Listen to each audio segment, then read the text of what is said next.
বিজেপির 50টা এজেন্সিকে রুখতে তৈরি রয়েছে তৃণমূল। নেতাজি ইন্ডোরে আইপ্যাক নিয়ে ভুল বোঝাবুঝি স্পষ্ট করেছেন মমতা বন্দ্যোপাধ্যায়। তিনি বলেছেন, বিজেপির নতুন কাজ অপারেশন। বিজেপির 50টা এজেন্সির মোকাবিলা করতে তৃণমূলের অন্তত একটা এজেন্সি তো রাখতেই হবে, যারা ফিল্ড সার্ভে করবে। তিনি আরো বলেছেন, একটা নতুন টিম তৈরি করা হয়েছে যারা সার্ভে করবে। তবে এই টিম প্রশান্ত কিশোরের আইপ্যাক নয়, তাও স্পষ্ট করেছেন। কদিন আগে আইপ্যাক কর্তা প্রতীক জৈনের সঙ্গে মমতা বন্দ্যোপাধ্যায়ের সাক্ষাতের খবর প্রকাশ্যে আসে। এরপরেই তৃণমূলের কয়েকজন নেতা আইপ্যাক এর বিরুদ্ধে ক্ষোভ উগরে দিয়েছিলেন। নেতাজি ইন্ডোরের সভা থেকে সেটাই স্পষ্ট করেছেন মমতা বন্দ্যোপাধ্যায়। বলেছেন, এই নতুন টিমের সঙ্গে সবাইকে কোঅপারেশন করতে বলেছেন। একই সঙ্গে এদের নামে উল্টোপাল্টা কথা বলা বন্ধ করতে কড়া বার্তাও দিয়েছেন তিনি। পিকের আইপ্যাক এটা নয়, ওরা অন্য জায়গায় কাজ করে, ও একটা রাজনৈতিক দলও করেছে।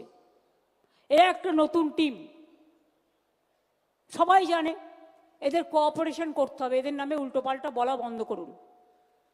তার কারণ আপনাদের বুঝতে হবে যে কাজটা সবাইকে মিলে একসাথে করতে হবে।